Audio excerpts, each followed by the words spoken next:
নমস্কার বন্ধুরা, good morning. সবাইকে শুভ সকাল।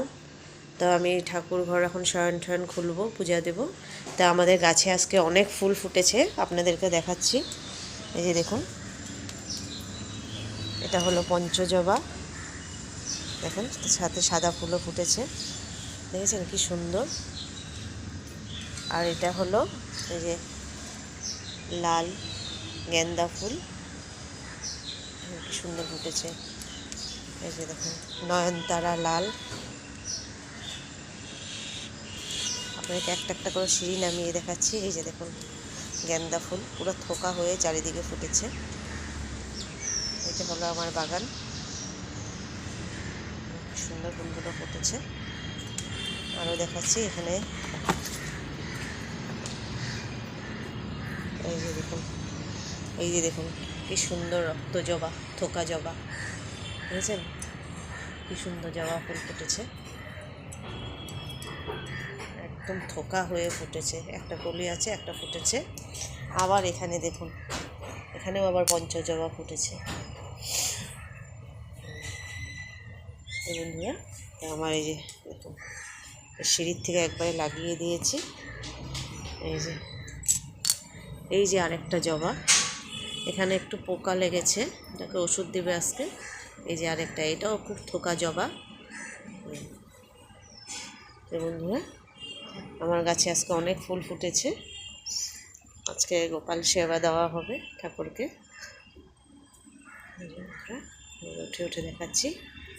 তো বন্ধুরা, সকালবেলা এই যে ফুলগুলো দেখেছেন, ফুলগুলো দেখলে মনটা ভরে যায়। গার্ডেনের যত্ন আমার হাজবেন্ডই করে, আমিও করি, আমার থেকে ওই বেশি করে। তার এই যে দেখুন লঙ্কাগুলো কি বড় বড় হয়ে গেছে। এই যে দেখুন, এই যে আরেকটা লঙ্কা হয়েছে। লঙ্কাগুলো খুব ঝাল খেতে, একটা খেয়েছিলাম, খুব ঝাল, পারি না, খুব থাক, ভালো লাগে দেখতে। তো চলুন বন্ধুরা, সকালে রান্না বান্না শুরু করে, খাওয়া দাওয়া শুরু করি, পরে দুপুরে রান্না শুরু করব। বন্ধুরা, আজকে আপনাদেরকে একটা নতুন আইটেম দেখাচ্ছি। মূলা বড়া সেদিন কিভাবে বানায় তা বলেছিলাম দেখাবো। এই যে মূলা কিভাবে কেচে, আমার হাজবেন্ড কেচে দেয়, তো আপনাদেরকে দেখাচ্ছি। দেখুন, আমি পারি না, আমার হাজবেন্ডই করে দেয়।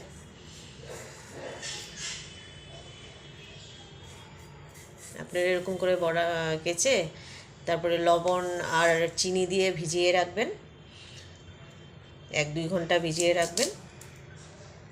তারপরে বেসন চালের গুঁড়া গুলে এটাকে লম্বা লম্বা করে তেলে ভেজে খাবেন, খুব ভালো লাগে।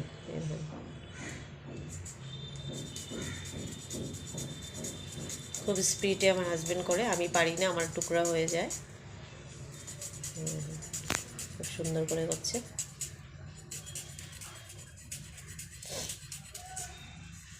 প্রথমে আগে এরকম করে করে নিতে হবে।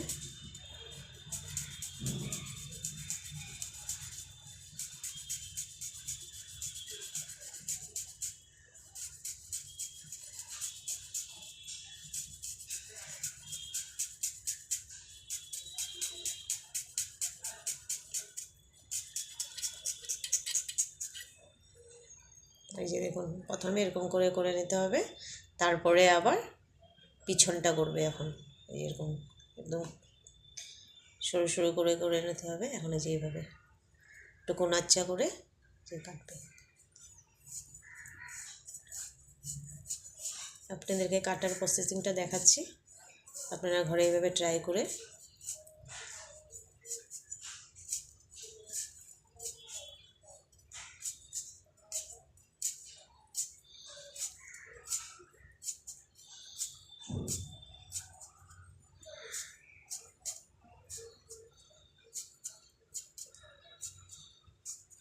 এই যে বন্ধুরা দেখুন, লম্বা, এটাকে এখন যদি আমি লবণ আর চিনি দিয়ে ভিজিয়ে রাখবো, এটা একদম লম্বা হয়ে যাবে। আপনারা চাইলে একটু লবণ দিয়ে সিদ্ধ করে নিলে তাতেও হবে, কিন্তু আমি একটু লবণ আর চিনি দিয়ে ভিজিয়ে গেছি। দেখুন কি সুন্দর হয়ে গেছে। তো বন্ধুরা, বাকিগুলো এভাবে করে নিই, তারপরে দেখাবো। এই যে আমাদের অ্যালোভেরা গাছ, অ্যালোভেরা গাছ থেকে একটা অ্যালোভেরা পেরে নিলাম। এখন এই অ্যালোভেরা দিয়ে একটা তেল বানাবো। এই যখন আমি অ্যালোভেরাটাকে কেটে নিব, আর এই অ্যালোভেরা, নিম পাতা আর আদা আর নারিকেল তেল দিয়ে এটাকে জাল দিব। এটা জাল দিয়ে এটাকে ছেঁকে নেব। এইটা দিয়ে আপনার মাথার খুশকি যদি থাকে, খুশকি মানে সরে যাবে, আর চুল সিল্কি হবে, ঘন হবে। খুব ভালো তেলটা, আপনারা বানিয়ে ঘরে যদি খুশকি কেউ থাকে ইউজ করতে পারেন। এটা আমার হাজব্যান্ড বানাচ্ছে, আমি ভিডিওটা করছি।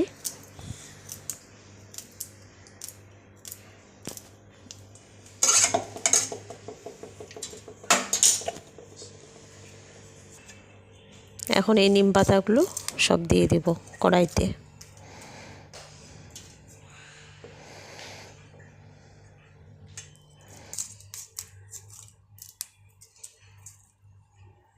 গ্যাসটা জ্বালিয়ে নেব, কড়াইটা বসিয়ে দেব, তারপর একটু নাড়াচাড়া করে অল্প জল দিয়ে দেব, অল্প সামান্য অল্প জল দিয়ে দেব।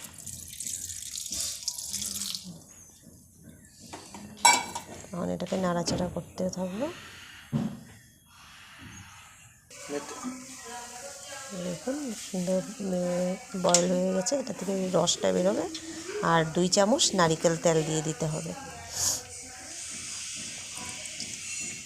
একদম গুনে 2 চামচ নারিকেল তেল দিয়ে দিবেন। তারপরে এটাকে জাল দিবেন, জাল দিয়ে এটাকে ঠান্ডা করে রসটা বের করে নেবেন।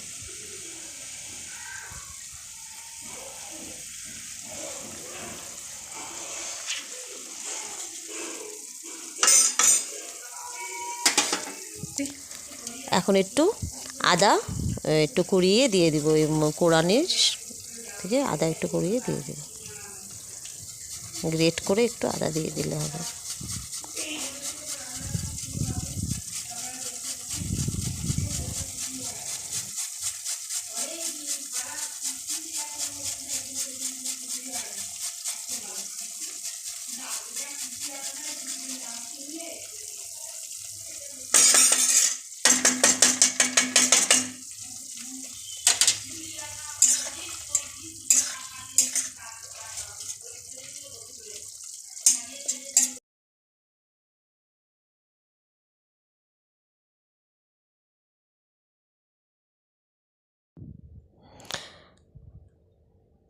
এখন বন্ধুরা এটা হয়ে গেছে, এখন এটাকে ছেঁকে নেব, ছেঁকে ঠান্ডা করে পরে আমি কাচের বোতলে এটা ভরে নেব।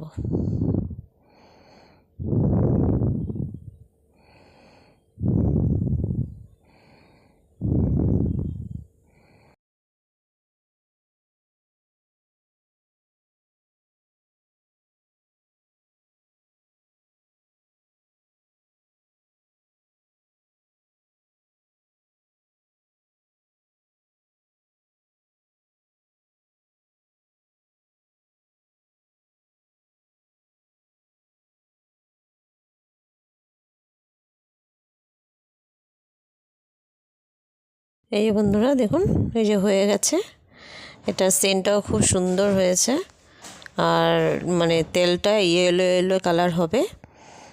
আর এটাকে আপনারা মানে ঠান্ডা হওয়ার পরে অল্প অল্প করে নিয়ে মাথায় পুরো ঘষে ঘষে মাথায় চুলটা সরিয়ে সরিয়ে রগে রগে ঘষে দিতে হবে। এখন এটা ঠান্ডা হতে দিয়েছি, এখন আমি বয়ামে ভরে নেব। এটা কিন্তু কোনো কাচের জারেই রাখতে হবে, প্লাস্টিকের জারে রাখলে এটা হবে না, কাচের জারে রেখে দেবেন। আমার ভিডিওটা কেমন লাগলো আপনারা নিশ্চয়ই কমেন্ট করবেন, আর কালকে আবার নতুন ব্লগ নিয়ে আসবো। তো আজকের জন্য এতখানি।